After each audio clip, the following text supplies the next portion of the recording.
2023 का board paper जो हुआ था जेड सेट है 822 जेड। तो इसमें का जो भी क्वेश्चन पूछा गया है बोर्ड परीक्षा में उसको हम पूरा हल करवा दे रहे हैं। आप यहाँ से देखिए और समझिए कि पेपर में बोर्ड एग्ज़ाम में कैसे प्रश्न पूछा गया है, इसी प्रकार फिर एग्ज़ाम में आएगा। तो इसलिए हम जितना सवाल बताएंगे आपको पूरे सवाल को 2-3 बार रिपीट कर लेना है, क्योंकि हर बार बोर्ड परीक्षा सवाल को रिपीट करता है। तो 2-4 सवाल तो पक्का है रिपीट होता है, तो आप इसे रिपीट कर लेंगे एक सेट को तो आपका 2-4 सवाल फिक्स हो जाएगा। ऐसे ही जितने सेट हैं हम पूरा हल करवा देंगे। और तो अगर आपने चैनल सब्सक्राइब नहीं किया है तो सब्सक्राइब कर लीजिए और वीडियो को लाइक कर लीजिए और शेयर कर दीजिए। तो हम स्टार्ट करते हैं। पहला प्रश्न इसको लिख दे रहे हैं।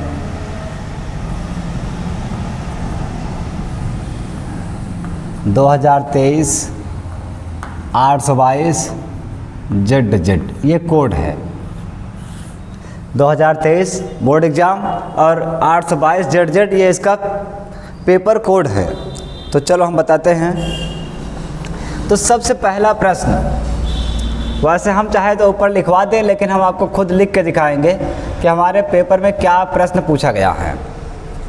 द्विघात समीकरण इसके विभक्त कर क्या होगा। पहला प्रश्न बहुत ही सरल है। द्विघात समीकरण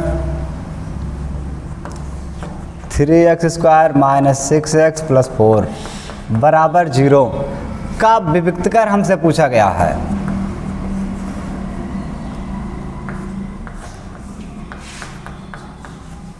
तो इसका विभक्त कर हमें बताना है।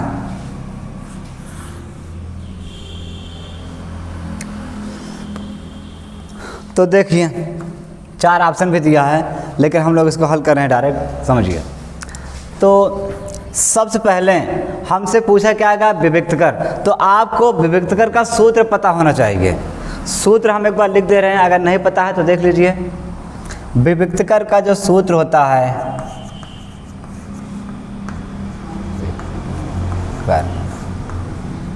विभक्त कर का सूत्र,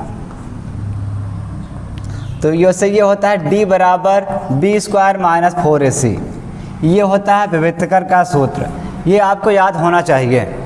और गणित में आपको ये कोशिश करना है कि मैथ में जितने भी सूत्र हैं सभी सूत्रों को एक अलग से आप नोट्स बनाइए और केवल सूत्र ही उसमें लिखिए और इसको रिवीजन कर लीजिए, क्योंकि मैथ में सबसे इम्पोर्टेंट सूत्र है। अगर आपको सूत्र याद है तो आप सवाल कर लेंगे, नहीं याद है तो आप सवाल कर ही नहीं सकते हैं। तो सूत्र को आप अलग से लिख कर याद कर लीजिए और सवाल में जितना भी सूत्र आएगा हम आपको सूत्र बगल में लिखवाते चलेंगे, इससे आपको फ़ायदा हो जाएगा सूत्र। तो इसी सूत्र के सहारे हम लोग हल करेंगे। अब ये आपको पता होना चाहिए कि यहाँ पर a b c का मान हमें दिया हुआ है। तो a का मान ये है, a बराबर 3, b बराबर -6 और c बराबर 4। तो यहाँ लिखेंगे विभक्त कर सूत्र। विभक्त कर सूत्र d बराबर b² - 4ac, ये a है। तो देखिए हम मान रखेंगे, b का मान है -6 रखकर होल स्क्वायर कर देंगे, फिर -4a का मान 3 है, गुणक लगाए 3, और c का मान है 4। ये देखिए वर्ग करेंगे हम बता दें आपको, किसी का वर्ग करेंगे हम इसको 2 बार लिखते हैं, लेकिन यहाँ पर हम लोग डायरेक्ट करेंगे। 6 छंग 36 माइनस प्लस, और ये 4 3 12 12 चौका 48। ये देखिए 48 में 36 घटाना है, तो घटाना आपको है ये वाला इसके नीचे रहेगा। 8 में 6 गए 2, 4 में 3 गए 1, तो उत्तर हमारा आ जा 12। लेकिन -12 क्योंकि बड़े पर माइनस है तो ये -12 आ जाएगा। एक चीज़ आपको ध्यान देना है, यहाँ पर जो है ये -6 का स्क्वायर प्लस क्यों हो गया, उसका रीज़न देखिए। अगर हम -6 को 2 बार लिखेंगे, ये देखिए माने प्लस 6 छंग 36, तो इसलिए आपको छोटी छोटी चीज़ें बहुत अच्छे से आना चाहिए। अब जैसे बहुत लोग होते हैं ये फंस जाता है कि इसका माइनस यहाँ लगा देते हैं, लगाना नहीं है, क्योंकि जब हम स्क्वायर करेंगे 2 बार लिखेंगे, दोनों बार minus minus, minus minus plus, 6 छंग 36, इसलिए हम सीधा सीधा करेंगे डायरेक्ट।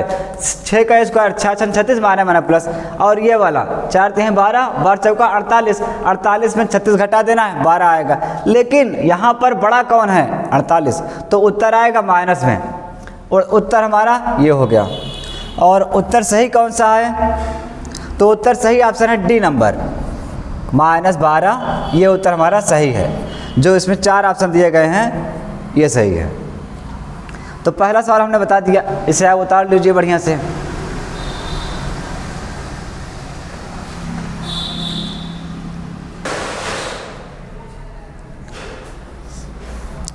इस समय आपको एक चीज़ विशेष ध्यान देना है, अगर आप यह वीडियो देख रहे हैं कि 2022 का या 2023 का पेपर हल कराया जा रहा है, तो यहाँ पे आप इसको देखिए मत कि आप देख के छुट्टी नहीं, आप इस सवाल को उतारिए और करिए।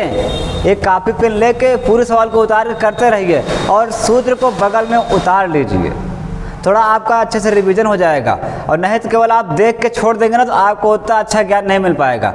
बस आप जानेंगे कि हाँ ये ऐसे होता है, लेकिन सही ज्ञान चाहिए, तो उसके लिए आप एक कॉपी और पेन लेके बैठिए, और जो सवाल बताई जा रही है अगर सवाल आपको आती है तो डायरेक्ट हल कीजिए, हल करके उसके बाद हमारा भी उत्तर आप मिलाइए। इससे आपका रिवीजन भी चलेगा, अच्छे से होता भी रहेगा। बाकी वीडियो यहाँ पे रहेगा, इसको आप 1 बार 2 बार 3 बार जितना हो सके उतनी बार देखिए, लेकिन सूत्र और सवाल को जरूर रिपीट करना है। तो अगला सवाल देखते हैं।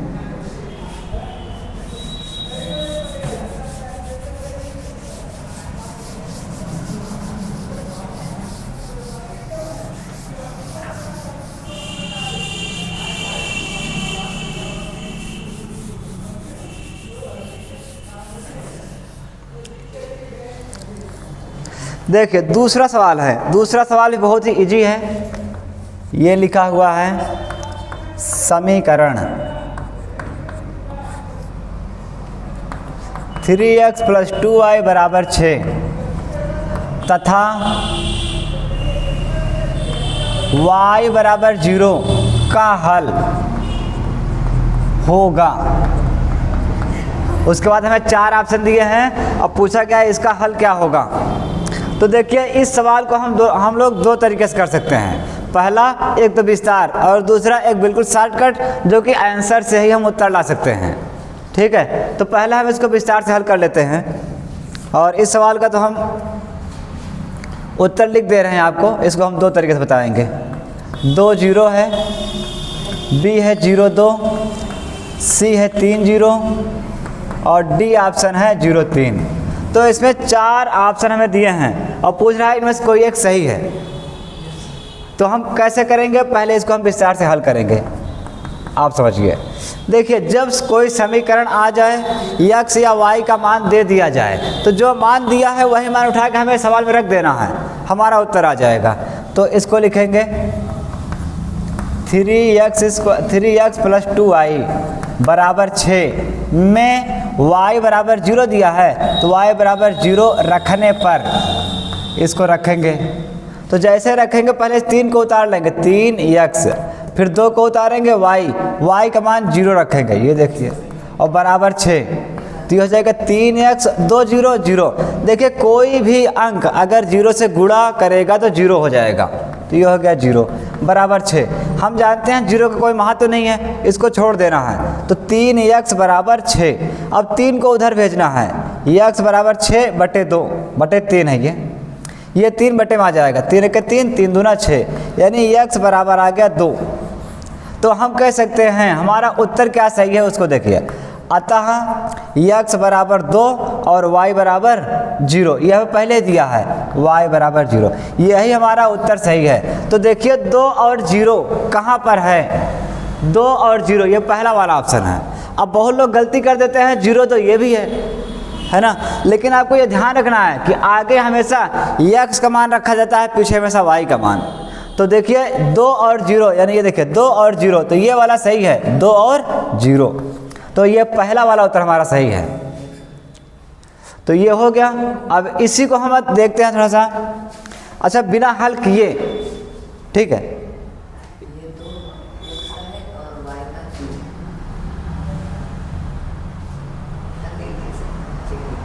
सही है सही। अब देखिए इसको हम बिना हल किए कैसे कर सकते हैं। देखिए अगर हम चाहें तो इसे बिना हल किए कर सकते हैं, तो वो कैसे करना होगा समझिए। हमें जो मान यहाँ पर दिया है, आप यही मान सीधा यहाँ रखिए, 2 का मान 0, तो जैसे ही 0 y का मान 0 रखेंगे तो पूरा हो जाएगा 0। 3 से काट दे, 3 दूना 6, यानी x बराबर 2 और y बराबर 0, यही प्राप्त होगा। या तो ऐसे कर सकते हैं, अगर ऐसे ना करें तो आप ये जो हमें दिया है 2 और 0, ये a का मान है, तो ये वाला x का मान है और ये वाला y का मान है। यही दोनों मान आप इसमें रख दीजिए, समीकरण में सिद्ध हो जाएगा। जैसे अगर हम इसमें रखते हैं 3x प्लस 2y बराबर 6, अगर x बराबर हम 2 रखें इसमें और y बराबर 3, y बराबर 0 है, तो देखिए ये 3 दूना 6, 2 0 0 बराबर 6, 6 बराबर 6। मतलब हमने जो उत्तर दिया था, उत्तर को ही x y मानकर इसी में रख दिया और जो दोनों पक्ष को बराबर कर दिया, वही हमारा उत्तर सही हो गया। तो हम इसको ऑप्शन से भी कर सकते हैं, यानी विकल्प जो हमारा सही है उसके हिसाब से भी हम चेक कर सकते हैं कि हमारा उत्तर सही कौन है। तो ये दूसरा तरीका है, लेकिन आप पहले तरीके से करिए, ज़्यादा बेहतर रहेगा पहला तरीका है।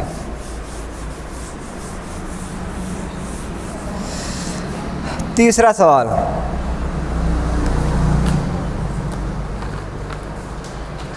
और अगर आप सवाल को कर रहे हैं कापी पेन लेके, तो जो सवाल हमसे पहले आप कर सकते हैं तो उस सवाल को करके हमारे पास तुरंत कमेंट करिए कि इतना उत्तर आया। फिर उसके बाद आप अपने सवाल को, हमारे द्वारा हल किया गया सवाल को उत्तर मिलाइए कि कितना आंसर मिल रहा है या नहीं मिल रहा है। तीसरी सवाल देखिए,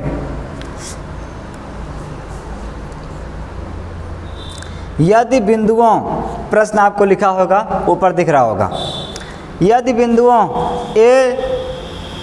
a-4 और 2 5 6 को जोड़ने वाले रेखाखंड का मध्य बिंदु C यानी a/8 और 4 है, तो a का मान ज्ञात करना है।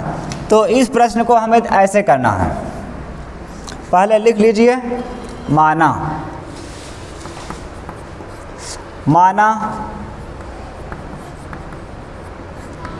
बिंदुओं a-4 2 तथा b 5 6 को जोड़ने वाले रेखाखंड, सीधा लिख रहे हैं, का मध्य बिंदु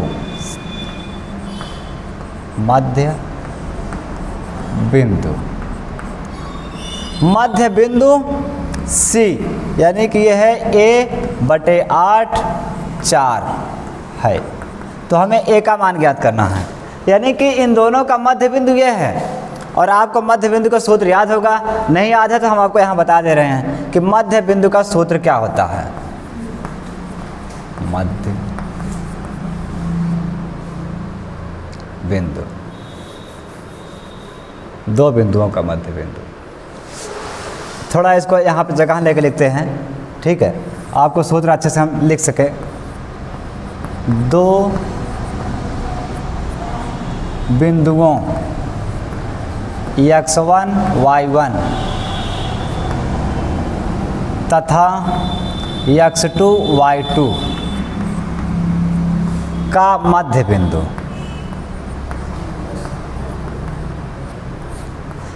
ठीक है, अगर हमें 2 बिंदुओं का मध्य बिंदु ज्ञात करना है तो उसका सूत्र देखिए, कोष्ठक में x1 और x2 यानी ये और ये, इसका पहला इसका पहला, x1 प्लस x2 बटे 2 और y1 y2 बटे 2, बस ये हमारा सूत्र है।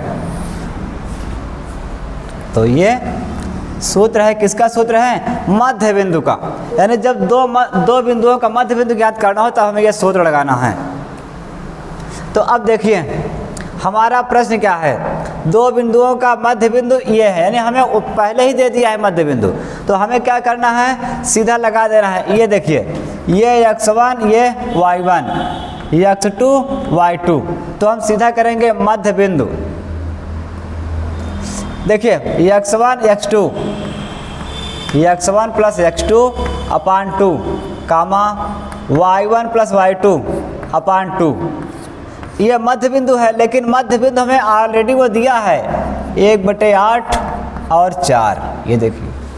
तो हम मान रखेंगे ये x1 का मान ये है, x2 का मान ये देखिए, यानी कि -4 + 5/2 कामा y1 ये है, y2 ये है, 2 + 6/2 और इसको उतार लेंगे a/8 कामा 4, इसको घटा देंगे 1/2, 6 2 8/2 और यहाँ हो जाएगा a/8 4, ये देखिए। वैसे ये काट देंगे, कट गया, तो हमारे पास इतना बचा a/8 और 4। अब देखिए यहाँ पर 4 और 4 बराबर है, इसका मतलब है कि ये वाला पद भी बराबर है। तो हम लोग लिखेंगे दोनों पक्षों की तुलना करने पर, या तो x अक्ष की तुलना करने पर। इसको हम मिटा दे रहे हैं, ये तो हमने सूत्र लिखा था आपको समझाने के लिए, लेकिन सूत्र आप लिख लीजिए बढ़िया से। देखिए अब यहाँ पर लिखेंगे, देखिए आप चाहे जो लिखिए, चाहे दोनों पक्षों की तुलना करने पर, चाहे x अक्ष की तुलना करने पर। तो हम लिख दे रहे हैं दोनों पक्षों की तुलना करने पर, दोनों पक्षों की तुलना करने पर। अगर दोनों पक्षों की तुलना करेंगे, देखिए ये 1/2 है आगे और ये a/8 है आगे, तो यही वाला इसके बराबर कर देना है।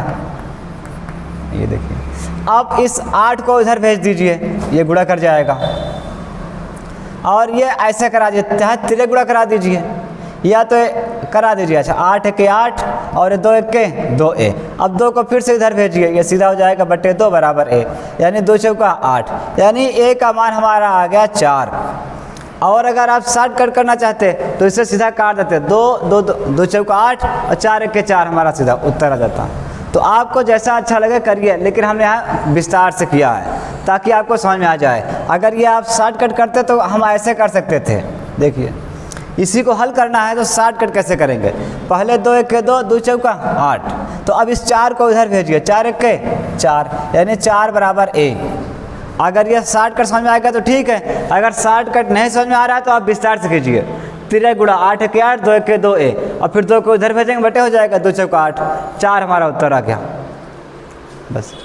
यानी a का मान हमारा 4 है और a का मान हमसे पूछा गया था बस। उतार लिए, तो सवाल को आप उतार लीजिए बढ़िया से, थोड़ा हट जाते हैं, देख लीजिए सवाल को। अगला सवाल देखते हैं।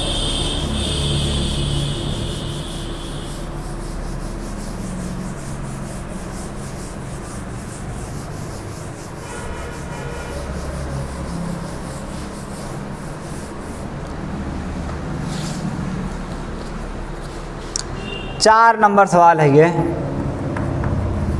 4 नंबर सवाल लिखा है,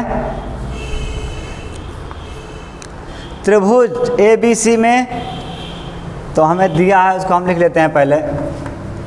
त्रिभुज ABC में अब क्या क्या दिया है उसको हम लिखते हैं पहले। AB बराबर 6√3 और AC बराबर 12, BC बराबर 6 सेमी। तो पूछा जा रहा है कोण B का मान बताओ, कोण B का मान बताइए। इसका मान हमसे पूछा जा रहा है, क्वेश्चन मार्क है ये, तो इसका मान हमें बताना है। तो देखिए हम पहले क्या करेंगे, सीधा बनाएंगे एक त्रिभुज ABC। चलो यहाँ पर हम लोग बना लेते हैं, या तो यहीं पर बनाते हैं। देखिए ऐसे, ये देखिए। और एक चीज़ आपको ध्यान देना है, जब भी हम ऐसा त्रिभुज बना रहे हैं तो इसमें जो सबसे बड़ी भुजा होगी वो यहाँ रखी जाएगी कर्ण पर। 12 ये कर्ण है, और BC को मान लो ये है 6, यानी ये AC है, और ये है 6√3। देखिए हमने तो ऐसा बना दिया समकोण त्रिभुज, लेकिन आपको पाइथागोरस हल करके तब बनाना है ये। तो हम इसको चेक करेंगे पाइथागोरस प्रमेय से। पाइथागोरस प्रमेय से। तो पाइथागोरस आपको पता होगा, कर्ण का वर्ग बराबर लंब का वर्ग प्लस आधार का वर्ग। ये देखिए, तो कर्ण है 12, लंब है 6√3 और ये है 6 अकेले। तो 12 पर हमें 144, 6 छंग 36, 36 त्रिका 6 त्रिक 18, 3 त्रिक 9 1 10, 108, 6 छंग 36, इसे उतार लेना है, इसे जोड़ना है, 8 6 14, 3 1 4 1।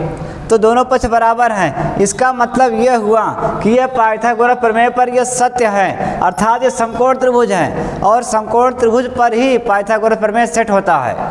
तो अतः ये समकोण त्रिभुज है। समकोण है तो मतलब बी वाला कोण कितना है, 90 अंश का। ये देखिए, और हम आपको इस सवाल को ट्रिक बता दें हल करने का। तो ऐसी सवाल जब भी आएंगे आपके एग्जाम में कि हमें ABC का मान ज्ञात करना है या कोई कोण ज्ञात करना है, तो कोण ज्ञात करने के लिए हम आपको तरीका बता रहे हैं।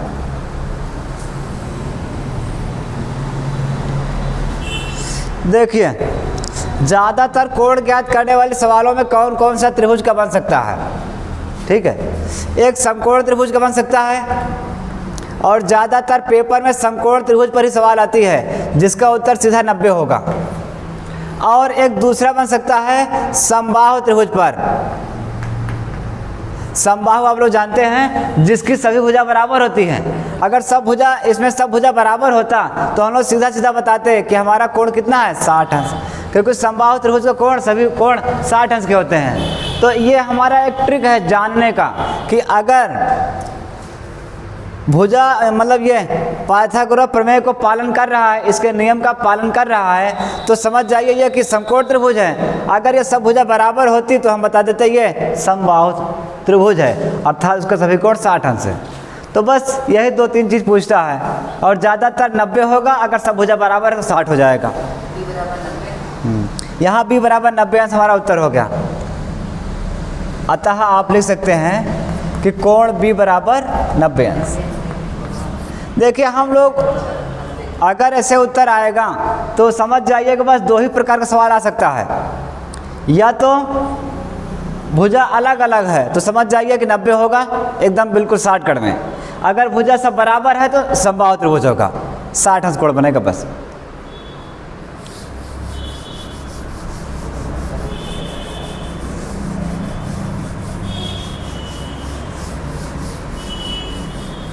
देखिए, यहाँ पर हम आपको सवाल को तो विस्तार से हल कर रहे हैं, लेकिन एग्जाम में आपको इतना विस्तार नहीं करना है। हर चीज़ को बस शॉर्टकट में समझना है।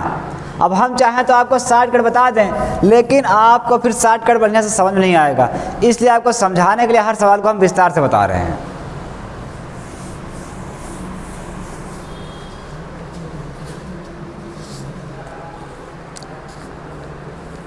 तो देखिए, पांचवी सवाल में यह लिखा है, ऊपर सवाल दिख रहा होगा आपको, वह बड़ी से बड़ी संख्या जिससे 125 और 70 को विभाजित करने पर शेष क्रमशः 8 और 5 प्राप्त होता है। तो जब भी ऐसे सवाल आए कि शेष प्राप्त होता है तो हमें क्या करना है, पहले सीधा दोनों संख्याओं में जो शेष फल है वो घटा देना है। 125 में 8 घटाना है और 70 में 5 घटाना है। तो घटा दिए इसको, इसे घटाएंगे 15 में से 8 गए 7, यहाँ बचेगा 117, इसे घटाएंगे तो 65 बचेगा। अब हमें इन दोनों का मासा निकाल लेना है बस। 117 65 का मासा, आपको इनको मासा निकाल लेना है, यही हमारा उत्तर होगा। अब मासा निकालना आप लोग बढ़िया जानते हैं। ये देखिए, चाहे आप काट के निकाल लीजिए, काट के निकाल दे, भाग विशेष कर दीजिए ऐसे। 65 2 बार ज़्यादा हो जाएगा, एक बार ले जाइए। 65 के 65 घटाइए 2 आएगा, ये 6 5 11, इसको भाग कर दीजिए तो एक बार जाएगा 2, यहाँ घटाओ 3 बचेगा, यहाँ घटाएंगे 1 बचेगा। अब ये 52 को यहाँ लिखेंगे, 13 चौको 52, ये कट गया तो उत्तर हमारा आ गया 13। अतः ये हमारा उत्तर हो गया मासा। तो हम लिखेंगे इसका मासा कितना होगा, 13। यही हमारा उत्तर है। तो ऐसी सवाल आएगी पेपर में तो आपको सीधा करना है शेषफल को सवाल से घटा देना है और घटाने के बाद सीधा मासा निकाल लेना है बस। अभी मासा निकालना आपको आता होगा, अगर नहीं आता है तो हम फिर से बता दे रहे हैं। पहले आपको क्या करना है, दोनों संख्या देखिए 117 और 65 का मासा निकालना है। तो सीधा इसको इससे भाग करेंगे, एक बार जाएगा, एक बार हमने ले गए और घटाया तो 52 आया। अब उसका 65 को यहाँ लेकर फिर से 52 से भाग कर देंगे, घटाया जितना आया। अब इसको 13 से इसको भाग कर देंगे, कट गया 13 चौके 52, अब सीधा उत्तर आ गया 13। तो उत्तर हमारा हो गया 13। तो आपको इसको सवाल को 1 2 बार 3 बार रिपीट कर लेना है, और जब रिपीट कर लेंगे तो आपको दिमाग को ये पता हो जाएगा कि ऐसे सवाल करने के लिए हमें केवल रिपीट करना है। चलिए अगला सवाल हो गया।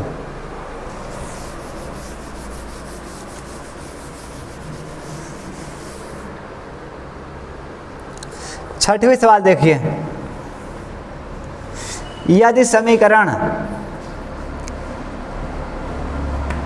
इस सवाल को लिख ले रहे हैं, यदि समीकरण x² kx + 6 - 6 बराबर 0 का एक मूल -2 है,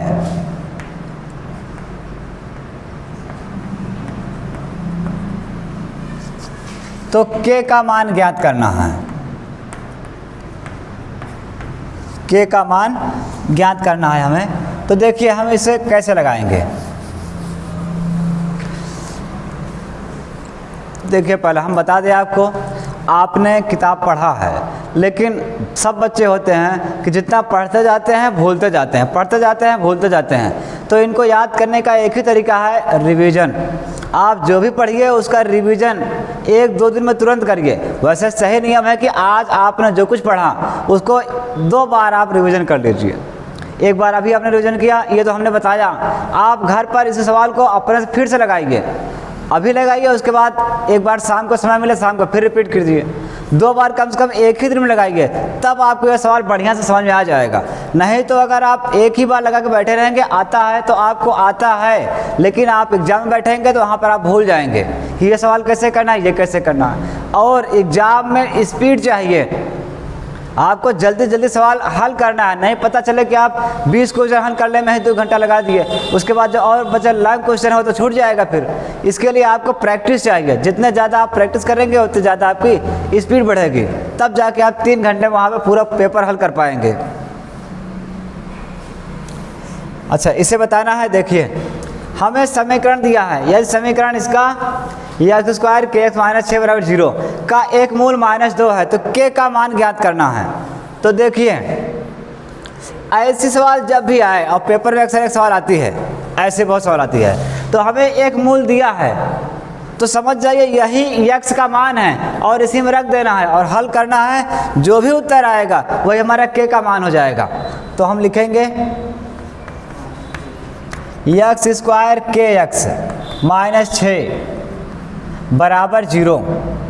इसमें हमें ये जो मान दिया है एक मूल x बराबर -2, इसी में रख देना है। रखने पर तो रखते हैं, जहाँ पर x है वहाँ रखेंगे -2, k x है -2 रख दिया हमने, -6 बराबर 0। ये हो जाएगा 2 दूना 4। अभी हमने बताया था इसका माना प्लस हो जाएगा, 2 दूना 4 माना प्लस, ये 2 1 के 2, लेकिन माइनस प्लस माइनस माइनस, यानी कि 2k और -6 बराबर 0। अब देखिए ये वाला प्लस कैसे हुआ, हम आपको फिर से समझा दे रहे हैं। अगर हम -2 का स्क्वायर करेंगे तो हम इसको लिखेंगे 2 बार, -2 गुणे -2, 2 दूना 4, लेकिन माइनस प्लस तो प्लस छिपा रहता है। तो इसके लिए आपको ध्यान देना है कि ये माना प्लस हो जाएगा और 2 दूना 4, और ये प्लस माइनस 2 1 के 2 के, और 6 को उतार लिया। अब देखिए जो अंक वाले हैं वो जोड़ दिए जाएंगे, 4 और 2, वैसे घट रहा है तो हमें घटा देना है, 6 और में 4 घटाना है तो -2 बचेगा। अच्छा, माइनस क्यों हुआ? क्योंकि ये बड़े पर माइनस है और छोटे पर प्लस, घटेगा तो माइनस बचेगा। अब इस 2 को उधर भेजेंगे हम, पक्षांतर करेंगे और जैसे ये उधर जाएगा, ये माइनस से उधर जाते ही प्लस हो गया। ये देखिए अब के बराबर इस 2 को उधर भेजेंगे, पहले ये 2 लिखा जाएगा और ये 2 आएगा बटे हो जाएगा -2। अब 2 से काटेंगे, 2 1 के 2, यानी के बराबर ये माइनस है और ये 1 है, तो चाहे नीचे माइनस चाहे ऊपर हो वो ऊपर ही माना जाएगा, अर्थात के का मान आ गया -1। तो उत्तर हमारा -1 सही है।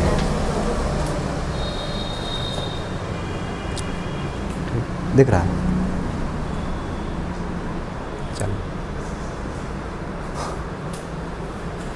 तो आपको पेपर में इतना बड़ा नहीं करना है, सीधा आपको आप एक पेंसिल लिए रहिएगा, पेपर में पेंसिल जरूर लेना है और पेपर में ही डायरेक्ट हल करना है। देखिए हल कैसे करना है आपको पेपर में, ये तो हम आपको विस्तार बता रहे हैं, ये आपको ऐसे घर पर सीखना है और पेपर में ऐसे नहीं हल करना है कि हर सवाल को आप विस्तार करते जाओ, नहीं, पेपर में आपको शॉर्टकट करना है सभी बहुविकल्पी प्रश्न को। जैसा कि हमने कहा x का मान यहाँ -2 रखो, अब पेंसिल लिए रहना है, उसके ऊपर या नीचे थोड़ा जगह होगी या बगल में, तो वहीं पर आपको रख देना है x बराबर -2, इसी में रखो, 2 का स्क्वायर यहाँ रखेंगे, ये देखिए के -2 -6, अभी हो जाएगा 2 दूना 4 -2 के और ये -6 बराबर 0, इसे घटाएंगे -2 और -2 को उधर भेजेंगे, यार ये देखिए 2 के बराबर -2 उधर जाएगा +2 हो जाएगा, 2 2 काट दीजिए 1, यानी के बराबर ये माइनस वहाँ लग जाएगा, -1 आ जाएगा। ठीक है, तो पेपर में आपको शॉर्टकट करना है, लेकिन ये शॉर्टकट कब आएगा, जब आप थोड़ा विस्तार अच्छे से सीखे रहेंगे। तो इसलिए आप विस्तार अच्छे से सीख लीजिए, जब विस्तार को आप 1-2 बार रिपीट कर लेंगे तब आप सवाल को शॉर्टकट कर सकते हैं और समझ भी सकते हैं, नहीं तो आप इसमें फंस जाएंगे कि हमने कैसे कर डाला।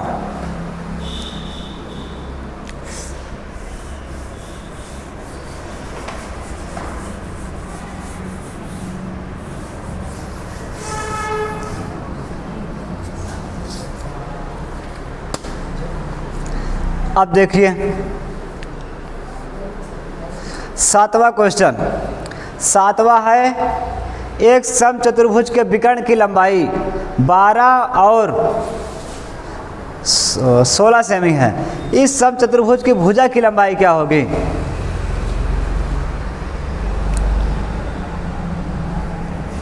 तो देखिए पहले, इसके पहले हम बता दें आपको सूत्र पता होना चाहिए।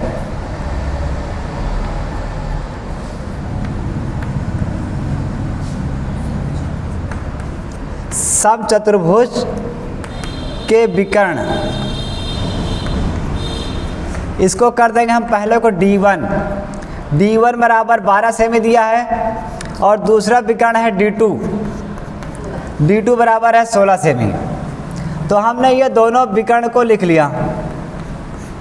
ये देखिए, अगर हम इसका चित्र बनाना चाहें तो समचतुर्भुज है, समचतुर्भुज ऐसे होता है,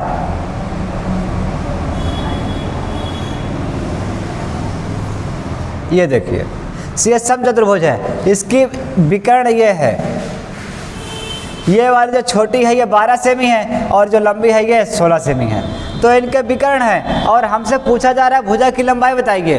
तो इसके लिए आपको सूत्र याद होना चाहिए, तो हम सूत्र लिख दे रहे हैं, आप भी याद कर लीजिए बढ़िया से। सूत्र समचतुर्भुज की भुजा, जब हमें विकर्ण दिया हो भुजा पूछा जाए तो आपको सिंपल करना है, रूट लगाना है और विकर्ण का आधा कर देना है। ये देखो या 60 कर लिखे D1/2 का होल स्क्वायर फिर प्लस D2/2 का होल स्क्वायर, सीधा वर्गमूल कर देना है बस। तो D1 का मान कितना है 12 का आधा कर देना है, D2 का मान है 16/2। ये देखिए इसे काटेंगे, 2 6 12, ये हो जाएगा 6 का स्क्वायर और ये 8 दूना 16, तो ये जाएगा 8 का स्क्वायर।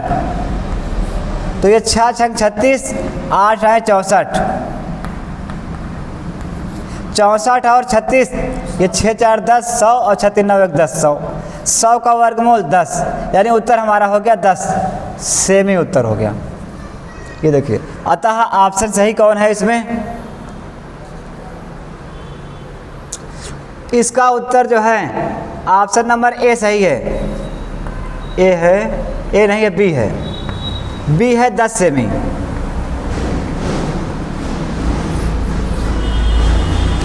तो लेकिन इसके लिए आपको सूत्र याद होना चाहिए। समचतुर्भुज का भुजा का सूत्र यह है, जब समचतुर्भुज की भुजा ज्ञात करना हो तो विकर्ण का आधा करके जोड़ देना है, और उसका नहीं, विकर्ण का आधा करके वर्ग करना है और फिर जोड़ देना है, फिर वर्गमूल निकाल लेना है, बस।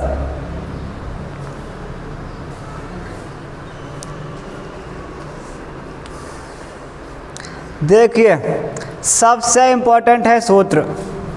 अगर आप सूत्र याद कर लेंगे तो सवाल आराम से होती जाएगी। सूत्र नहीं याद है तो आप इस सवाल को तो कर ही नहीं सकते हैं, बहुत दिक्कत हो जाएगा फिर। इसलिए आपको सूत्र को याद करना है। समचतुर्भुज की भुजा बराबर विकर्ण का आधा वर्ग, विकर्ण का आधा वर्ग, फिर जोड़कर वर्गमूल कर देना है। यह सूत्र आपको याद रखना है। और सूत्र याद कैसे होगा, इसको आप डेली लिखिए, या हम जो सवाल बता रहे हैं इन सवाल को आप लिख लीजिए और डेली नहीं तो कम से कम आज एक बार लगाइए, एक हफ्ते में फिर एक बार लगाइए, ऐसे 2-3 हफ्ते में हर रविवार को 1-2 बार लगाइए, तो आपको सवाल भी याद हो जाएगा, सूत्र भी याद हो जाएगा। और सूत्र याद रहेगा तो पेपर में काम देगा। अगला सवाल देखिए।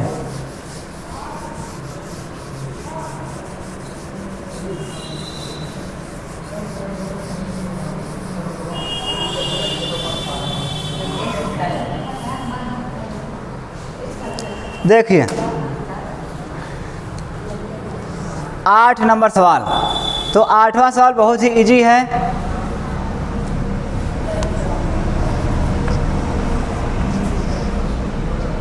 इसमें लिखा है यदि साइन थीटा बराबर कास थीटा, और ये भी लिखा है 0 अंश ये थीटा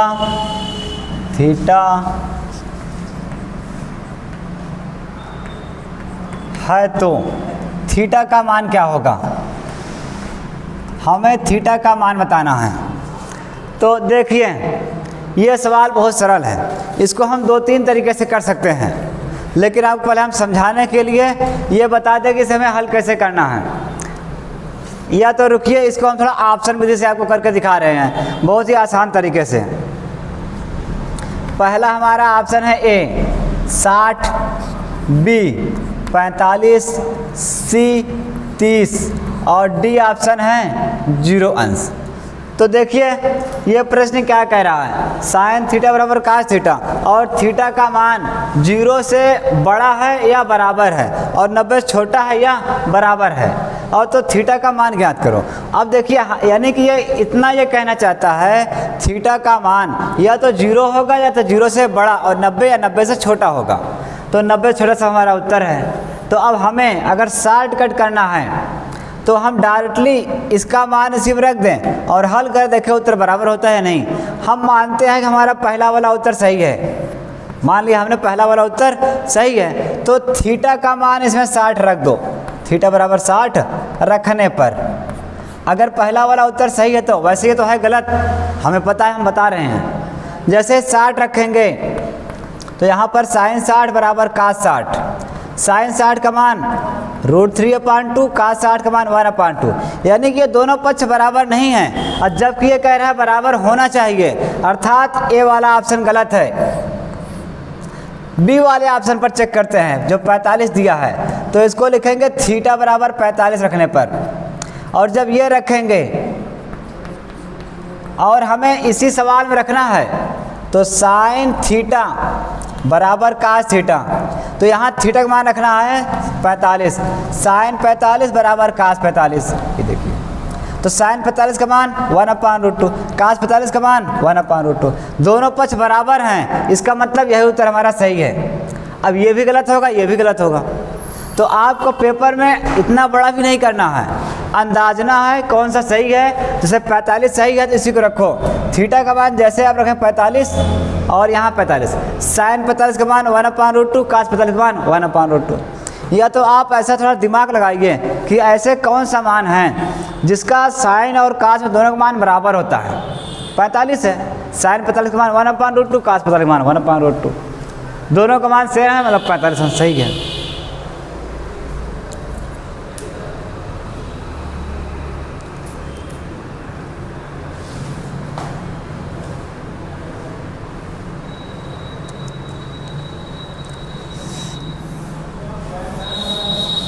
देखिए, अच्छा अगर हम इसे विस्तार से हल करना चाहें, मान लीजिए ये सवाल विस्तार में आ गया, हल करना नहीं, रहने दीजिए, जब बहुविकल्पी आया तो इतने करके छोड़ देते हैं बस।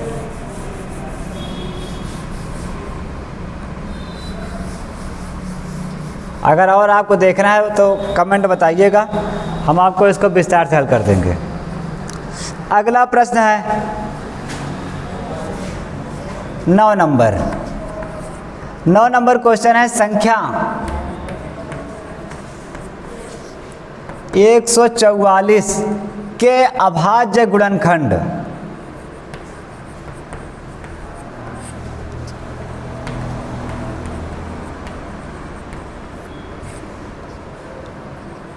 अभाज्य गुणनखंड के घातों का योगफल लिखना है।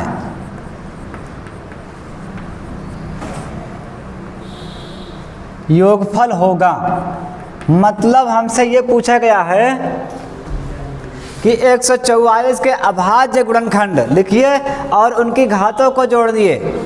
तो हम क्या करेंगे, पहले 144 को काटेंगे यहाँ पर, ये देखिए 2 2 7 14, 2 दूना 4, 2 2 तिहाई 6, 1 बचा, हो गया 12, 2 छंग 12, ये 18 दूना 36, 2 9 18 और 3 त्रिका 9, 3 1 3। तो हम ये कह सकते हैं 144 के अभाज्य गुणनखंड। तो पहले लिखेंगे 144 गुणनखंड, यहाँ पे कर दे रहे हैं 144 के 144 के गुणनखंड। तो क्या मिलेगा हमें, 2 गुणे 2 गुणे 2 गुणे 2, 2 4 बार है और 3 2 बार है, ये देखिए। अब देखिए, ये तो हो गया 144 गुणनखंड, आपने पढ़ा है, लेकिन हमसे पूछा है 144 के अभाज्य गुणनखंड। अब ये क्या होता है, इसको हम फिर से लिख रहे हैं, 144 के अभाज्य गुणनखंड। जब हमसे अभाज्य गुणनखंड पूछा जाएगा तो इस बात का ध्यान देना है कि इसमें 2 कितनी बार हैं। देखिए 2 1 2 3 4 बार है, तो 2 घाते 4 कर देंगे, गुणे 3 कितनी बार है, 2 बार, यानी 2 घाते और 3 घाते 2 कर देंगे, ये देखिए। अब हमसे यही तो पूछा है ना, अभाज्य गुणनखंड, अभाज्य गुणनखंड हो गया, इसकी घात क्या है 4 और 2, और उसका योगफल पूछा है, तो योगफल क्या हो जाएगा 4 और 2 जोड़कर 6 हो जाएगा। अब लिख देना है, अतः 144 के अभाज्य गुणनखंड की घातों का योग, घातों का योगफल। तो देखिए योगफल पूछा है घातों का, तो घात ये 4 है, ये 2 है, तो हमें जोड़ देना है 4 + 2 बराबर 6। ये हमारा 6 उत्तर हो गया, ठीक है। तो सवाल को हमने पूरा विस्तार से किया है, अच्छे से आप समझ लीजिए।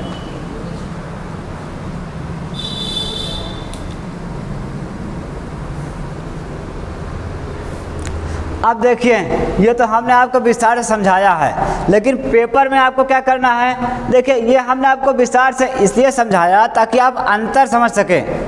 अंतर जैसे ये देखिए, पहले हमने 144 को काटा, उसके बाद 144 गुणनखंड, ये आपने पढ़ा है गुणनखंड ऐसे लिखते हैं, लेकिन जब अभाज्य गुणनखंड कहेगा तो मतलब 2 घाते 4 3 घाते 4, यानी एक एक घात के ऊपर लगा देना है।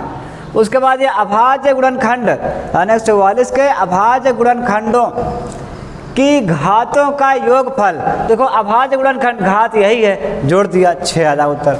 लेकिन आपको क्या करना है, इतना बड़ा नहीं करना है, आपको शॉर्ट कट करना है। कैसे? बस आपको इसको ऐसे काट लेना है और चेक करना है 2 कितनी बार है, 4 बार, 3 कितनी बार है, 2 बार। अब सीधा यही 4 और 2 जोड़ दीजिए, बस 4 2 6, सीधा आंसर आ गया। ठीक है, हमें यही पूछा था घातों का गुणा योगफल, तो घात में जोड़ा 6 उत्तर आया। तो बहुविकल्पी में आप आराम से ऐसे कर सकते हैं, लेकिन यह चीज़ आपको विस्तार से पता होगा तो तभी आप शॉर्टकट में कर सकते हैं।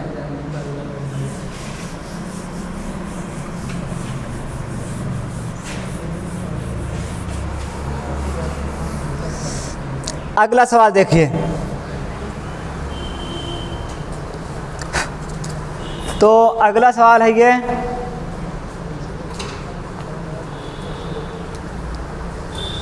दस नंबर सवाल है। बिंदु -3 5 की y अक्ष से दूरी, y अक्ष से दूरी क्या होगी? देखिए, वैसे कहा जाए तो यह सवाल बहुत ही सिंपल है।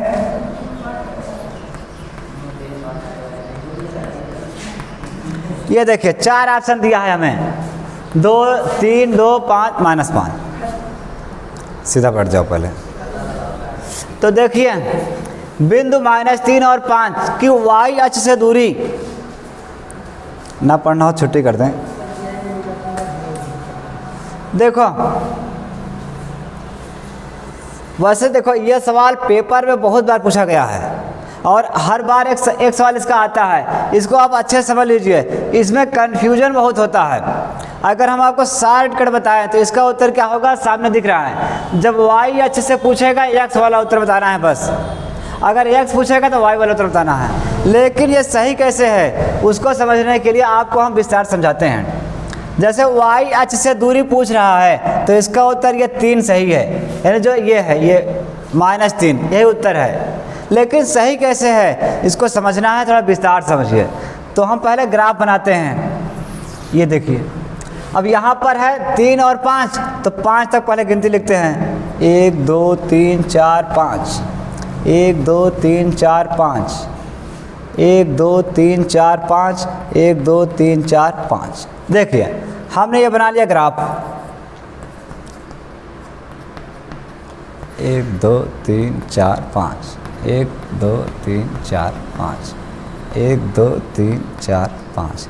हम लोग जानते हैं कि आगे की ओर जाएंगे तो धनात्मक, अगर x पीछे की ओर आएगा तो सब ऋणात्मक होता है। ये देखिए, और ऊपर की ओर धनात्मक है, नीचे की ओर ऋणात्मक होता है।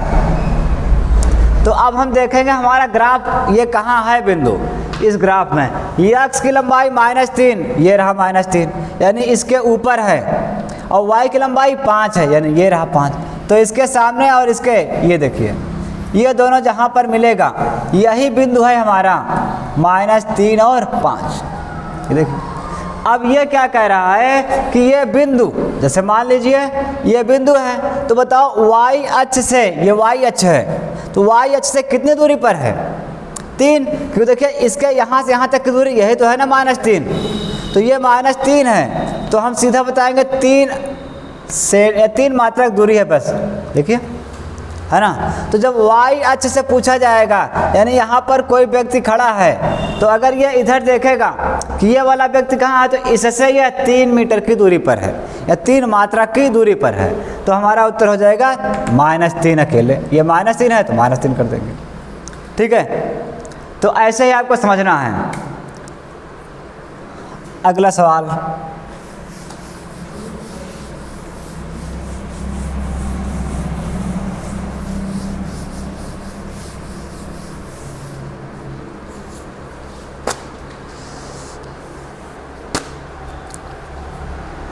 अगला सवाल है ये 11 नंबर।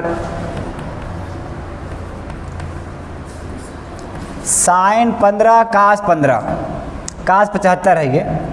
तो इस टाइप का सवाल हम बताए थे आपको, नहीं याद है, आप भूल गए हैं तो कोई बात नहीं, हम आपको पहले सूत्र लिख देते हैं। अगर कहें sin 90 माइनस थीटा है तो वो लिखा जाएगा cos थीटा, ये आपको पता होना चाहिए।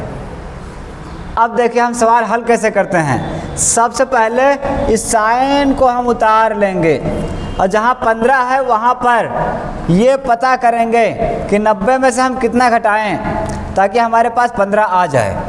तो हम लोग जानते हैं 90 में 75 घटा तो कितना आएगा 15। अर्थात हम ये कह सकते हैं कि हम 15 के स्थान पर 90 माइनस 75 कर सकते हैं, क्योंकि 90 में 75 के 15 तो 15 15 दोनों बराबर हैं। तो हमें इस 15 को हटाकर लिखना है 90 माइनस 15 और इसको ऐसे उतार लेना है। अच्छा 75 होगा और इसको ऐसे उतार लेना है। अब देखिए ये साइन 90 माइनस थीटा तो हो जाएगा कास थीटा, तो ये हो गया कास 75 और नीचे भी है कास 75। ये देखिए कास 75 कट गया तो एक उत्तर आया, पूरा पूरा कटेगा तो एक उत्तर बचेगा, ये हमारा उत्तर हो गया। तो ऐसे सवाल जब भी आए तो आपको उत्तर एक याद रखना है, लेकिन शर्त यह है कि इसका जोड़ 90 होना चाहिए। अगर इसका जोड़ 90 हो रहा है तो अपने आप कट के एक उत्तर आएगा।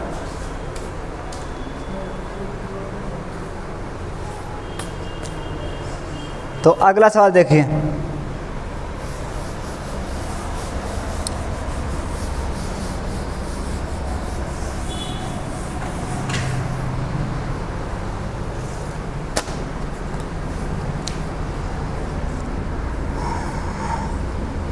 बारह नंबर।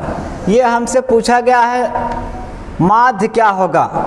तो प्रश्न आपको ऊपर दिख रहा होगा, तो इसको हम डायरेक्टली हल करते हैं। पहले देखिए यहाँ लिखेंगे वर्ग अंतराल, ये दिया है और उसके बाद बारंबारता दिया है।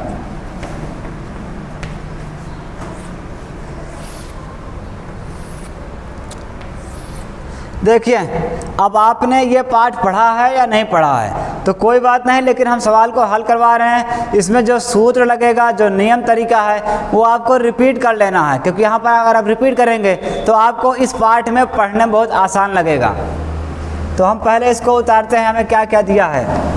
वर्ग अंतराल है 0 से 10, 10 से 20, 20 से 30, 30 से 40 और 40 से 50। और ये दिया है 5, 6, 5, 3, 1, इतना हमें दिया है। और पूछा है माध्य ज्ञात कीजिए, माध्य ज्ञात करना है, मतलब समांतर माध्य। तो इसका पूरा तरीका हम बता रहे हैं आपको कि कैसे किया जाएगा। तो देखिए पहले सबसे पहले हमें श्रेणी को उतार लेना है, इसके बाद हमें दो श्रेणी और बनाना है। ये देखिए यहाँ पर लिखेंगे मध्यमान, ये है मध्यमान, उसको यक्ष कहते हैं, और ये बारंबारता को यप कहते हैं, इसका आपको ध्यान देना है। और यहाँ पर हमें निकालना है यफ यक्ष, मतलब गुणा कर देना है। अच्छा मध्यमान कैसे निकलेगा, इन दोनों को जोड़ के आधा कर दीजिए। जैसे ये लिखा है 0 और 10, तो 0 प्लस 10 जोड़ेंगे तो 10 ही आएगा, 10 का आधा कर दो 5। ये देखिए तो हम सीधा लिखेंगे इसका उत्तर 5 आएगा। 10 और 20, इसका मध्यमान कैसे निकालेंगे, 10 प्लस 20, तो ये हो जाएगा 20 10 30। अब 30 का आधा कर दीजिए तो 15 दूना 30, ये हो गया 15, यहाँ लिखेंगे 15। ठीक है, ये हम आपको समझा रहे हैं विस्तार से कि मध्यमान कैसे निकाला जाता है। तो मध्यमान इन दोनों को जोड़कर आधा करेंगे, यहाँ मिलेगा, फिर इन दोनों को जोड़ के आधा कर देंगे, ये मिल जाएगा।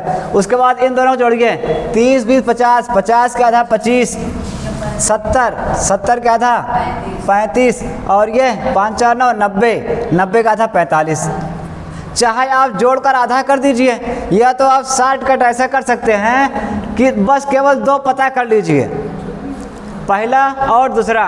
उसके बाद देखिए कितने का अंतर है, 10 का अंतर है। ये 5 में 10 जोड़ा 15, फिर अब 10 10 जोड़ते जाइए, 15 10 25 25 10 35 35 10 45।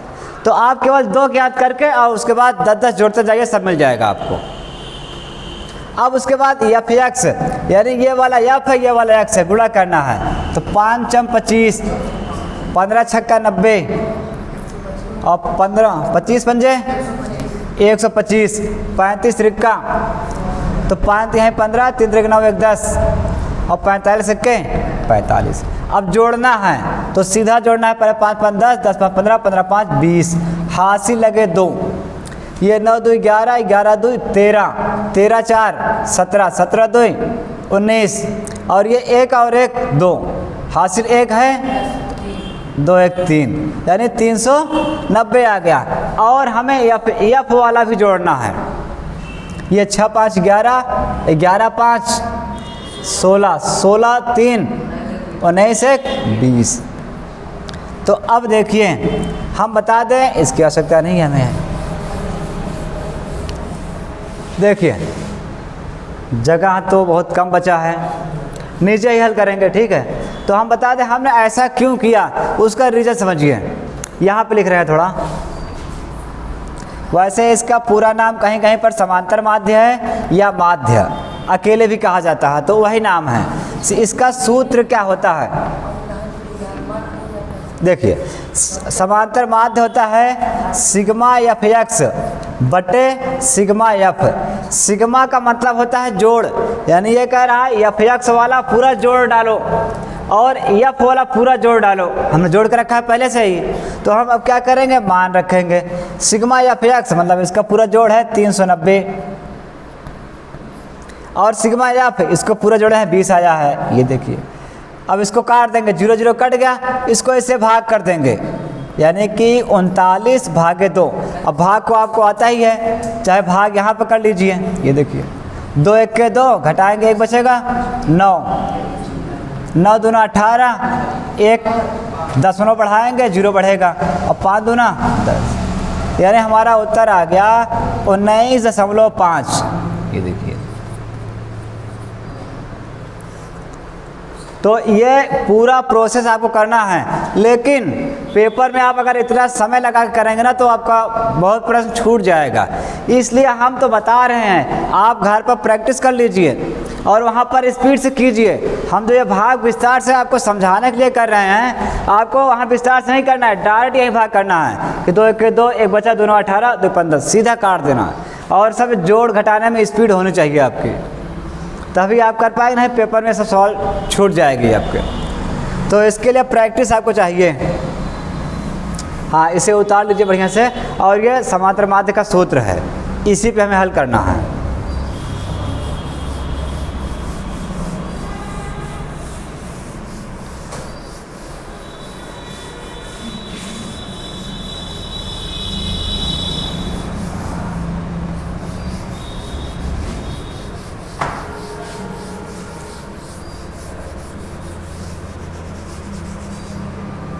अगला सवाल देखिए,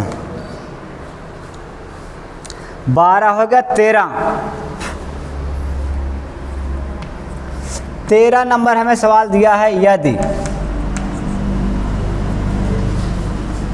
3 काट x या 3 काट थीटा है बराबर 4, तो हमसे कासेक का मान पूछा गया है, कासेक थीटा का मान। ये देखिए, आप भी कॉपी पेन लेकर बैठिए, हल कीजिए और उत्तर कमेंट में दीजिए कि कितना उत्तर आता है, और मिलाइए उत्तर आप भी। तो देखिए, जब इस प्रकार का सवाल आए तो हमें क्या करना है, पहले इस 3 को इधर भेजिए, ये हो जाएगा काट थीटा बराबर 3, उधर जाएगा तो 4 के बटे में हो जाएगा। अब ये मिल गया काट थीटा बराबर सूत्र, तो हम लोग जानते हैं काट का सूत्र होता है ये आधार बटे लंब, आधार बटे लंब। त्रिकोणमिति में सभी सूत्र आपको याद होना चाहिए, और याद होने से बहादुरी नहीं है, स्पीड से याद होना चाहिए, तभी आप सवाल को जल्दी से कर पाएंगे, नहीं तो बहुत धीमे धीमे करेंगे। तो अब हम बनाएंगे यहाँ पाइथागोरस समकोण त्रिभुज। ये देखिए, इसमें आधार ये है, इसका नाम आप कुछ भी रखिए या ना रखिए, कोई दिक्कत नहीं है। आधार देखिए, आधार ये है 4, लंब है 3, तो आधार को रखेंगे 4, लंब रखेंगे 3। कर्ण ये पता करना है,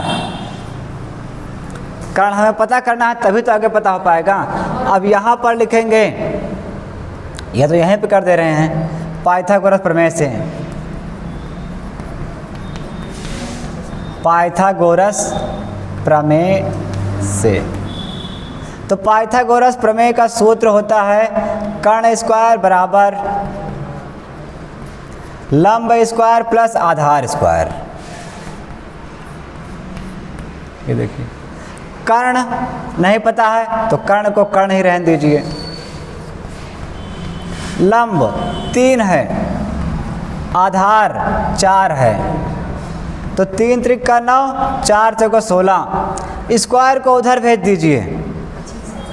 तो कर्ण यानी स्क्वायर उधर जाएगा, वर्गमूल हो जाएगा, तो कर्ण बराबर हो जाएगा 16 9 25, 25 का वर्गमूल 5, यानी कि ये हमें मिल गया 5। तो अब हम क्या याद करना है, कासेक।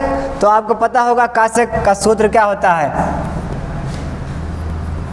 कासेक का सूत्र होता है कर्ण बटे लंब। तो कर्ण कितना है 5, लंब कितना है 3, यानी 5 बटे 3। ये हमारा उत्तर आ गया, देख लीजिए। हम तो विस्तार से कर रहे हैं, लेकिन पेपर में आपको पेंसिल से लेके जल्दी जल्दी हल करके उसे बता देना है, और छोटा सा हल करना है, खूब बड़ा सा नहीं। ये हम आपको समझाने के लिए फुल विस्तार बता रहे हैं, और ये चीज़ आपको आएगा कब, जब आपकी स्पीड होगी। चलो देखो अगला सवाल देखते हैं।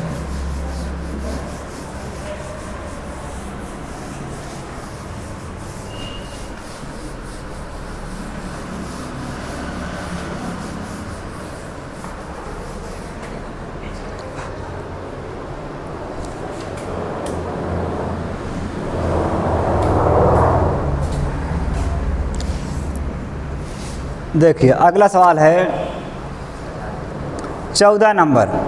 प्रश्न आपको ऊपर दिख रहा होगा, यदि दो गोलों के आयतनों का अनुपात 27 और 64 है तो इनका क्षेत्रफलों का अनुपात क्या होगा। तो हम बता दें, यह सवाल बहुत आता है पेपर में, तो आपको इसका सूत्र याद रखना है। बस हम सूत्र लिख रहे हैं, गोलों के आयतन। अच्छा, गोले के आयतन का अनुपात पहले लिख देते हैं। 14 नंबर,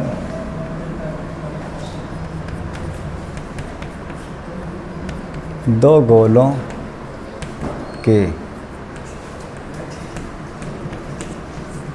आयतनों का अनुपात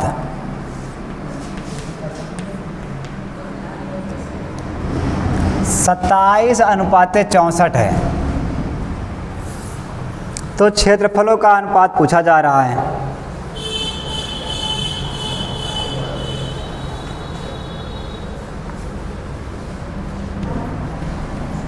सूत्र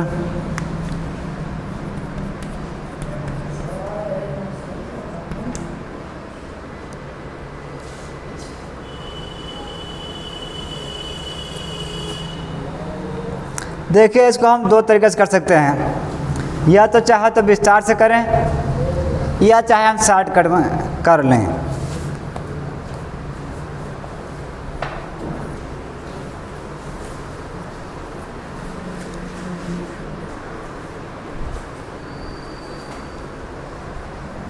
हाँ, तो देखो पहले इसको हम मानते हैं, सूत्र क्या इसको मान कर करना पड़ेगा हमें। तो यहाँ से स्टार्ट करते हैं, थोड़ा लंबा जाएगा। माना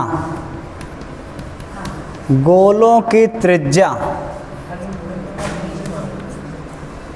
R1 R2 है, ठीक है। तो देखो गोले के आयतनों का अनुपात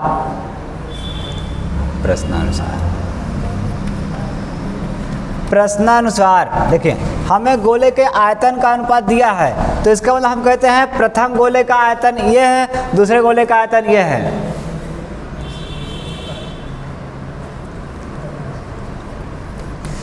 पहले गोले का आयतन बटे दूसरे गोले का आयतन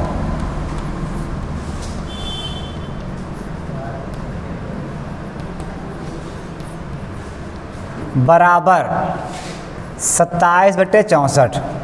अनुपात का मतलब बटे, तो हमने बटे कर दिया। अब गोले का आयतन सूत्र आप जानते हैं 4/3 पाई r1 क्यूब, फिर 4/3 पाई r2 क्यूब और बराबर 27/64। देखिए 4 कट गया, 3 कट गया, पाई कट गया, तो अब यही अकेले बचा। तो हम इसको लिख सकते हैं, देखिए इस पर भी 3 है, यहाँ पर भी 3 है, r1 r2 दोनों घात 3 है, तो हमने 3 घात 1 लगा दिया। अब ये बताइए किसकी घात 3 है? ये 3 की घात 3 है और ये 4 की घात 3 है।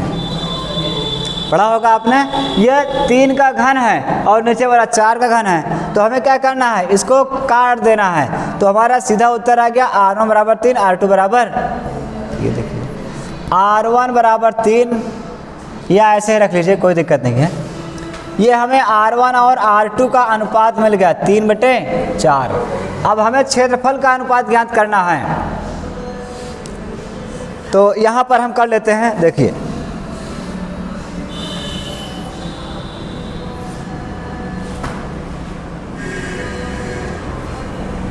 पहले गोले का क्षेत्रफल,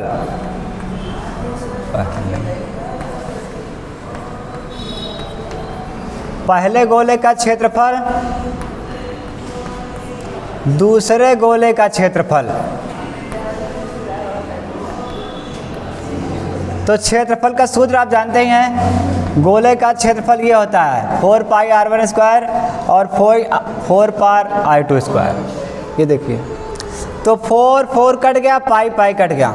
तो अब देखिए r1 का मान यहाँ पे लिख दीजिए, r1 का स्क्वायर r2 का स्क्वायर।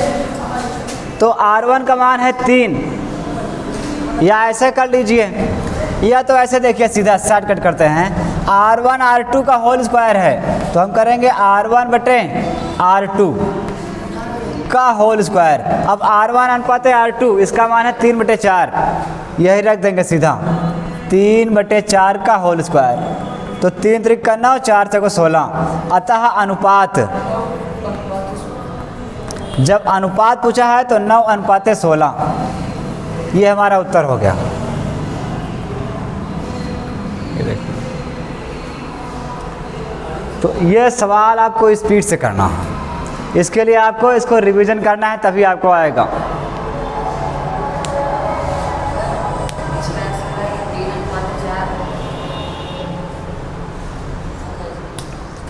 देखो हमसे प्रश्न पूछा है क्या, गोले का अनुपात आयतन का अनुपात दिया है, तो हमने त्रिज्या ज्ञात कर लिया।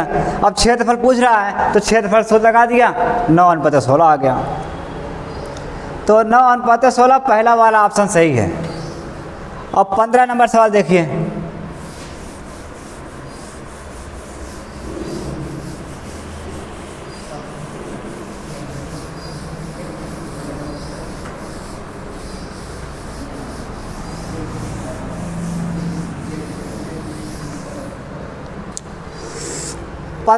सवाल। तो ये कह रहा है कुछ प्रेक्षकों के बहुलक और माध्य क्रमशः 45 और 27 हैं।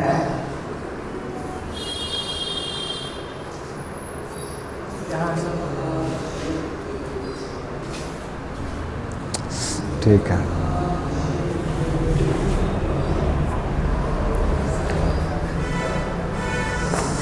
हाँ, कुछ प्रेक्षकों के बहुलक और माध्य में दिया है, माध्यिका ज्ञात करना है। तो इसके लिए आपको सूत्र याद होना चाहिए।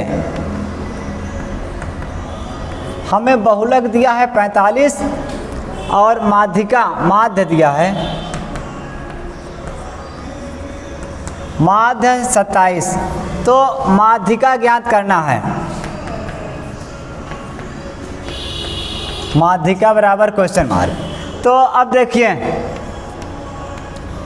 इन तीनों में एक संबंध होता है, वो सूत्र आपको याद होना चाहिए। अब सूत्र क्या है देखिए, बहुलक बराबर 3 माध्यिका -2 माध्य। यह सूत्र आपको याद होना चाहिए। अगर सूत्र आपको याद है तभी सवाल हो पाएगा, नहीं तो इस सवाल को आप नहीं कर सकते हैं। तो हम पहले बहुलक में दिया है 45, ये देखिए 3 लिखेंगे, माध्यिका नहीं पता है इसको यक्स मान लीजिए, -2 माध्य है 27, ये देखिए 45 को उतार लेंगे बराबर 3 के 3 यक्स 27 दूना 54। अब देखिए ये माइनस है, उधर जाएगा प्लस हो जाएगा, 45 + 54 बराबर 3 यक्स, जोड़ देंगे 5 4 9 5 4 9 99 बराबर 3 यक्स। अब 3 को इधर भेजेंगे, 99/3 बराबर यक्स, इसे काट देंगे, 3 त्रिक का 9 3 त्रिक का 9, अतः यक्स बराबर 3 और 3 मतलब 33 हमारा उत्तर आ गया। तो अब देखिए ये सवाल बहुत ही इजी है, लेकिन बिना सूत्र के आप नहीं कर सकते हैं। तो आप सूत्र को पहले से पढ़िए, और हम जितना सवाल बता रहे हैं सबका सूत्र हम बगल में लिखवा रहे हैं। आप इन सभी सूत्रों को एक अलग से कॉपी में नोट कर लीजिए, कॉपी नहीं है तो रफ में ही नोट कीजिए या एक पन्ने में नोट कर लीजिए, बहुत इंपॉर्टेंट है। सब बोर्ड परीक्षा में पूछे गए प्रश्न हैं, और फिर से यह पूछ सकते हैं। इस 20 में से 2-3 प्रश्न फिर से रिपीट होगा, इसलिए आपको इसे रिपीट कर लेना है। अगला सवाल,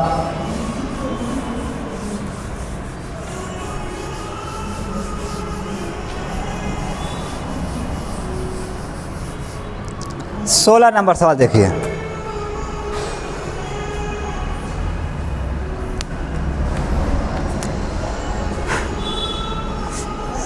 16 नंबर बहुत ही सरल है, x² - 2x + 1 बराबर 0। इसके मूल क्या होंगे?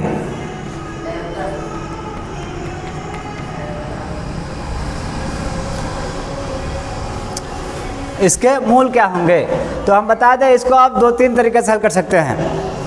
पहला, ऑप्शन से भी आप हल कर सकते हैं, और दूसरा इसका गुणनखंड कर दीजिए कि गुणा करने पर 1 आना चाहिए और जोड़ने पर -2। तो हम जानते हैं हमारा सेट बनेगा ये 1 और 1, अगर इसको जोड़ देंगे 2 हो जाएगा, लेकिन -1 जोड़ेंगे तो -2 हो जाएगा। अगर -1 गुणा करेंगे प्लस हो जाएगा। तो अगर हम गुणनखंड विधि करेंगे तो वैसे करना पड़ेगा। तो ये देखिए x² - 1x - 1x + 1 बराबर 0। तो इसमें कॉमन ले लेंगे, x कॉमन, x -1 बचा, 1 कॉमन, x -1, यहाँ माइनस कॉमन लेने पर इसका चिन्ह बदल गया, बराबर 0। x -1, अब देखिए x -1 निकाल लिया तो x -1 फिर से बचा, बराबर 0। अब लिखिए यदि x -1 बराबर 0 तो x बराबर 1 उधर गया प्लस। अब ऐसे दूसरा वाला हल करेंगे तो यहाँ पर भी x -1 बराबर 0, x बराबर 1 उधर गया प्लस 1 हो गया। अतः हमारा उत्तर जो हुआ सही ऑप्शन है, ए वाला सही है। इसमें 1, 1 दिया है तो यही हमारा उत्तर सही है, पहला। और हम इसको ऑप्शन से कैसे कर सकते थे? बिना हल किए हम क्या करते हैं, यही मान x का मान इसी में रख दो, अपने आप 0 हो जाएगा। रखिए 1 1 1 2 1 2 1 1 1, अब ये 1 1 2 2 2 0, यानी यही वाला उत्तर सही हो जाता। आप ऑप्शन से भी कर सकते हैं, विस्तार से भी। 17 नंबर सवाल देखिए।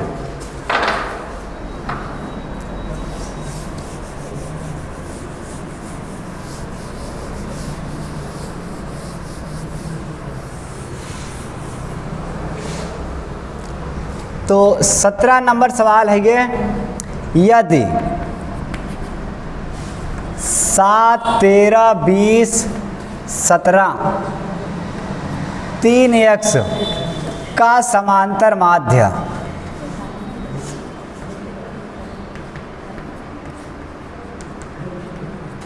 समांतर माध्य 18 है, तो x का मान ज्ञात करना है। चलिए अब देखिए, इसके लिए पहले आपको सूत्र पता होना चाहिए कि समांतर माध्य का सूत्र क्या होता है। समांतर माध्य, जब अगर ऐसे सवाल दिया हो, इस स्थिति में समांतर माध्य का सूत्र ये होता है,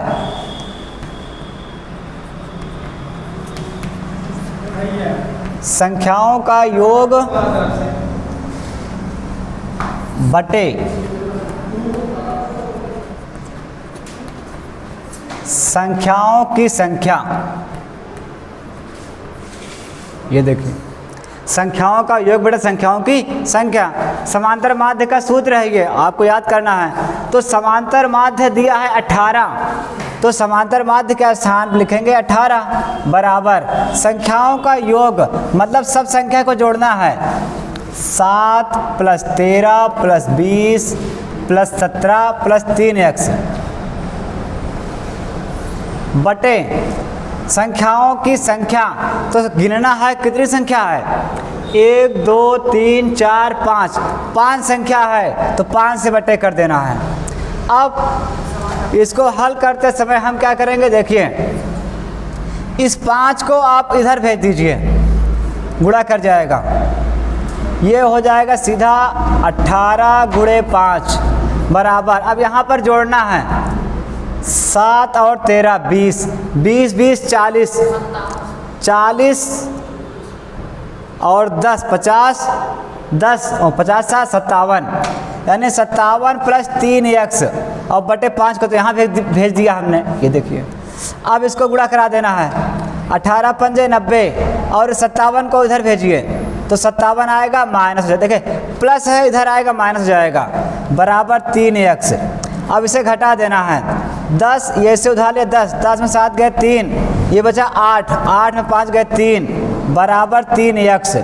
3 को इधर भेजना है तो यहाँ पे कर दे रहे हैं, तो हो जाएगा 33/3 और ये बराबर x, यानी ये 3 आया तो इसके बटे में हो जाएगा 11 है 33, अतः x बराबर 11। ये हमारा उत्तर हो गया। देखिए तो सूत्र आपको याद करना है, इसी के अनुसार करना है। अगर आपने इसे पढ़ा है तो भी ठीक है, नहीं पढ़ा है तो इसको सूत्र याद करके सवाल को रिपीट कर लीजिए। जब पाठ ये आप पढ़ेंगे तो आपको बहुत आसान लगेगा।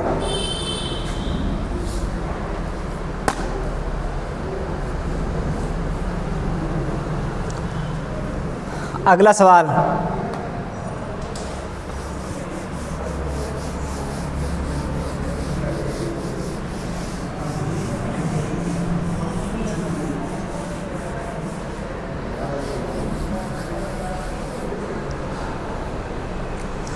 अगला सवाल है ये 18 नंबर। एक चीज़ आप ध्यान दीजिए, हम आपको सवाल बता रहे हैं पूरा विस्तार से। अगर आपको सवाल शॉर्टकट में हल चाहिए तो बताइएगा। हम इस पूरे सवाल को 20 सवाल हैं तो हम 20 मिनट में पूरा हल करके रख देंगे, लेकिन उसके लिए अगर आपको चाहिए तो आप कमेंट कीजिए, पूरा हम 20 मिनट में हल कर देंगे, या और पहले भी हल कर सकते हैं। लेकिन उसके लिए वही है कि सूत्र आपको पता होना चाहिए। देखिए अगर हमें सूत्र याद है तो इस 20 क्वेश्चन को 20 मिनट में हम कर लेंगे। आपको याद है तो आप भी कर लेंगे, लेकिन उसके लिए आपको सूत्र बहुत तेज़ी से याद होना चाहिए और जोड़ घटाना गुणा भाग कैलकुलेशन में बहुत स्पीड होनी चाहिए। हमें दिया है ये अगला सवाल, समीकरण 3/x बराबर 2x बराबर 2/x। इसका हल क्या है? तो देखिए इसको हम हल करेंगे। सबसे पहले आप जान लीजिए कि ये बगल वाला इससे गुणा कर जाएगा, 3 को उतारेंगे, 2 1 के 2x² बटे x बराबर 2/x। आप ध्यान दीजिए, जब भी इसके बटे मिल रहा हो तो काट दो सीधा, x कट गया तो बचेगा 3 - 2x² बराबर 2। अब इस 2 को उधर भेज देंगे, -2x² बराबर 2 और ये उधर जाएगा माइनस जाएगा 3, तो 2x² बराबर, इससे घटेगा -1 बचेगा तो माइनस कट गया। अब 2 को उधर भेजेंगे, x² बराबर 1/2, स्क्वायर को उधर भेजेंगे, जब स्क्वायर जाएगा तो इसका वर्गमूल कर देगा 1/2। हम जानते हैं कि 1 का वर्गमूल 1 होगा और रूट का वर्गमूल तो होगा नहीं, ये √2 हो गया। यही हमारा उत्तर है। तो और एक बात आपको ध्यान रखना है, जब किसी संख्या का वर्गमूल होता है तो प्लस माइनस चिन्ह लगा दिया जाता है, तो यहाँ पे लग जाएगा प्लस माइनस चिन्ह 1/√2। तो ये हमारा उत्तर है, ऑप्शन नंबर ए सही है। 19 नंबर सवाल देखिए, इसको आप उतार लीजिए और समझ लीजिए।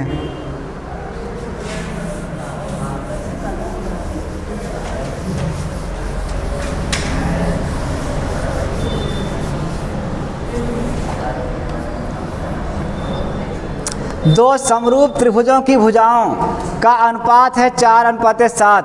क्षेत्रफलों का अनुपात पूछा जा रहा है, इसका भी सूत्र है। हम सूत्र सीधा लिख रहे हैं।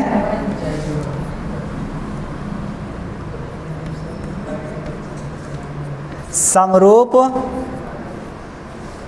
त्रिभुजों के क्षेत्रफलों का अनुपात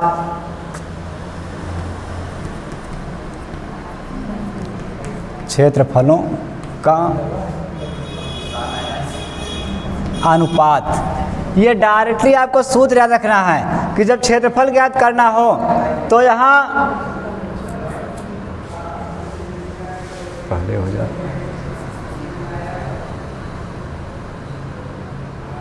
अगर हम लिखें तो पहली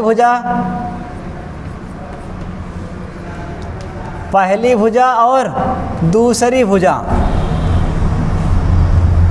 ये भुजा किसकी है? समरूप त्रिभुज का, और हमें वर्ग कर दे रहा है बस। जब क्षेत्रफल का अनुपात ज्ञात करना हो तो भुजाओं का वर्ग करके अनुपात ज्ञात हो जाएगा। तो ये पहली भुजा देखिए हमें अनुपात दिया है 4:7, यानी 4/7 स्क्वायर कर देंगे। 4 × 16, 7 × 7 49, अतः उत्तर हो गया 16:49।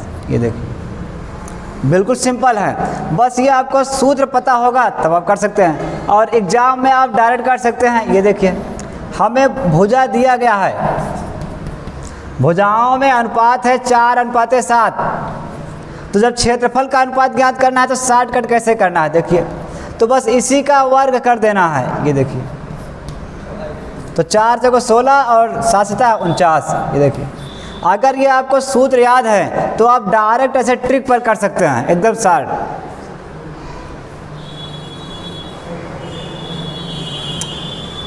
बजाज फाइनेंस।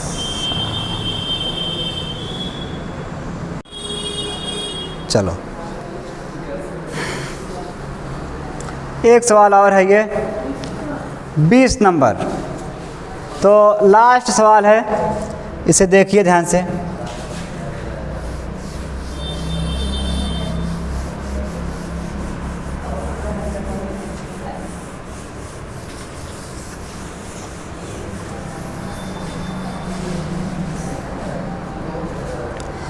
प्रश्न ऊपर पढ़ लीजिए ध्यान से।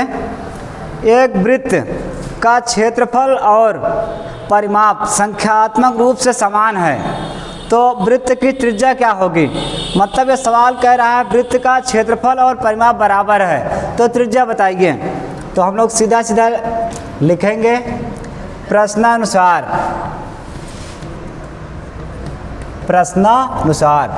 वृत्त का क्षेत्रफल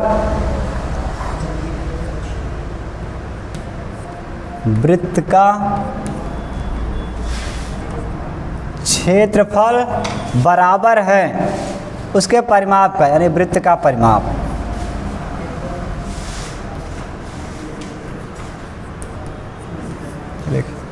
प्रश्न कह रहा है कि वृत्त का क्षेत्रफल और परिमाप का संख्यात्मक मान बराबर है। इसका मतलब शॉर्टकट ये समझिए कि वृत्त का क्षेत्रफल और परिमाप बराबर है तो त्रिज्या बताइए। तो हम सीधा करेंगे, हम सूत्र जानते हैं, वृत्त का क्षेत्रफल πr², इसको आपको भी याद कर लेना है, और वृत्त का परिमाप 2πr ये होता है। तो अब देखिए पाई कट गया, देखिए इसके पास 2 r है, इसके पास 1 r है, तो 1 r यहाँ से कट जाएगा, तो 1 r यहाँ बचेगा, r और यहाँ पर 2 बचेगा, r = 2।